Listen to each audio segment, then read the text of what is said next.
The Seattle Kraken is one of the newest teams in the NHL, and in its second year, it's finally starting to get the branding sorted out. The team recently announced its first ever mascot that's meant to make the team more marketable to young kids and families. This is on top of a lot of other news about the new NHL team. So, without further ado, let's dive right in. First off, Seattle Kraken announces its new mascot. When the Seattle Kraken was finally launched in 2020, there was a lot of excitement surrounding the brand new team. Not only did the city of Seattle finally get a team in the NHL for the first time in almost 100 years, but it also gave the sport an opportunity to popularize itself on the West Coast. The name Seattle Kraken was pretty badass from the get-go, and it seemed like this could become one of the most popular teams in the Stanley Cup. Of course, it took a while for the branding to get sorted out. The team had no official mascot in the beginning, since they wanted to get fans' input and do more research to find just the right one. This mascot was going to be the face of the Seattle Kraken brand, so it had to be something groundbreaking.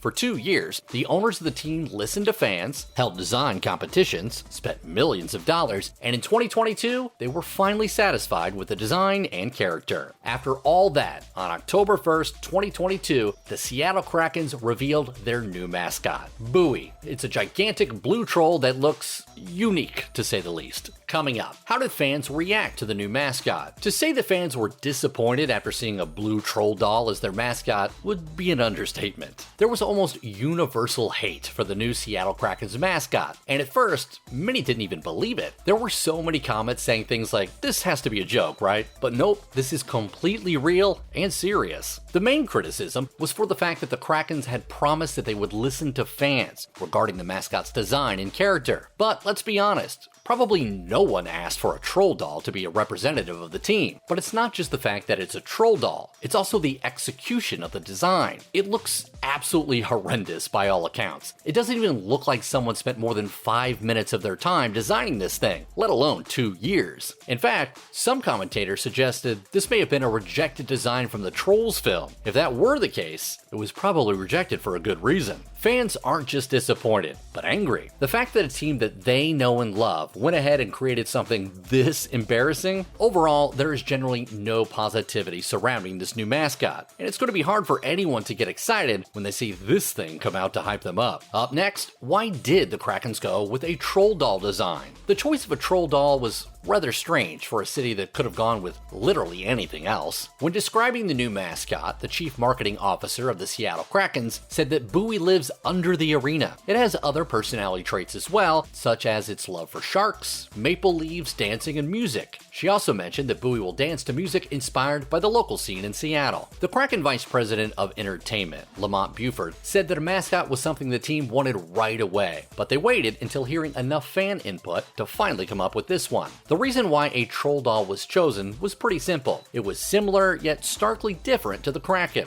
For example, the Kraken lives under the dark sea, acts mysteriously, and stalks its prey. Trolls are somewhat similar in that they usually live under bridges. However, they're much more cheerful and bright when compared to a literal sea monster. So overall, the team felt like the troll doll was similar enough while still providing them a chance to be more kid-friendly. Next, how did the team narrow down all of the choices? Even though a design like Buoy might make you think that the team was literally forced to use it, but as it turns out, there were a lot of different options that the Kraken management could have picked. Over the course of the past 2 years, the team went through countless different designs. Some of these designs were made by fans, while others were made by independent designers who were told of the kind of message that the team was trying to send out. Once all of the submissions came through, the committee narrowed it down to 10 of the best ones. Out of those, the committee finally decided that Buoy would become the first, and only thus far, mascot of the Seattle Krakens. Of course, there were a lot of other things considered, such as marketability, kid-friendliness, copyright, trademarks, and more. Some fans said that the seemingly bad choice may have been a classic case of committee syndrome. It's when a group of people collectively make a far worse choice than an individual may have made. As for the strange name, a spokesperson from the Kraken marketing department said that the team wanted something that would be fun to yell in the arena. They wanted something similar to how fans cheer "Gru" every time they see Philipp Grubauer, but overall, the name is the least of fans' concerns right now. Coming up, is the team getting rid of the mascot? It's safe to say that not everyone is a fan of Buoy as the new Seattle Kraken mascot. However, it's it seems like the team's corporate leadership seems to love the idea. No one from the marketing department or the team itself has commented on the internet backlash surrounding the new mascot, so it's safe to say they're going to let the hate die down and simply go with it. There are no indications right now that suggest that the team is going to get rid of the mascot. After all, they spent millions of dollars on it and probably already have the whole marketing lined up. Either fans are going to learn to love the new mascot, or Seattle's going to get so much hate that they'll be forced to burn the dollars and come out with a new mascot. It's not like something like this hasn't happened before in the NHL. Now, let's take a look at some other related news. First, Buoy gets trolled in Vancouver. The cross-border rivalry between Seattle and Vancouver has managed to find its way into nearly every sport. Now that Seattle has an ice hockey team of its own, it's only natural for the Canadian city to fire back. Recently, Vancouver residents on Twitter went out of their way to troll their southeastern neighbor's new mascot. Some of these tweets were pretty funny. One fan said they're surprised how Seattle was able to come up with a mascot that was even more terrifying than a Kraken. Another fan said that picking the name Buoy was the nautical equivalent of a pylon. Replying to a Rangers fan complaining about how their team doesn't have a mascot, a Vancouver fan replied, "Could be worse. Your mascot could be a literal troll doll." I think it's safe to say that Vancouver fans had the last laugh for the time being. As for Seattle fans, it's gonna be a rough few weeks. Up next, Shane Wright says he couldn't ask for a better situation. Shane Wright is one of the Kraken's brightest stars. The center was the 4th overall pick in the 2022 NHL Draft, and he recently played his first few games with the team. The 18-year-old Canadian recently talked about his move to Seattle, and he said that the support has been far beyond what he expected. Shortly after his preseason debut, Wright said that this was the ideal situation he could have been in, and he's quite literally living the life he has always dreamed of. The Ontarian didn't exactly have the best time in the preseason, failing to score much. However, big things are expected of him in the future as he develops. And finally, top prospects for Seattle in 2022. Shane Wright is undoubtedly one of Seattle's greatest prospects in 2022. Head coach Dave Haxtell said that White's right-handed shot abilities will be the perfect complement to Beniers, who's a left shot center. Speaking of whom, Matty Beniers might be an even greater prospect in 2022 than Wright. The former number 2 pick has already proven his worth in the previous NHL season, but this year, the 19-year-old is expected to play even greater. He's very comfortable in the rink and is very skilled at what he does. Let's see how he performs this year. Riker Evans was also praised by head coach Dave Haxtell, who said that the 19-year-old might already have the best skating ability on the team. That's something that will come to the team's advantage in the future. Jagger Firkus and Ryan Winterton have also been lauded as top prospects, and it would be great to see them prove it this season. That's a wrap for this video. Do you think the Seattle Kraken will eventually change the mascot because of the backlash? Let us know in the comments below. As always, don't forget to like this video and subscribe to our channel for more videos like this. See you in the next one.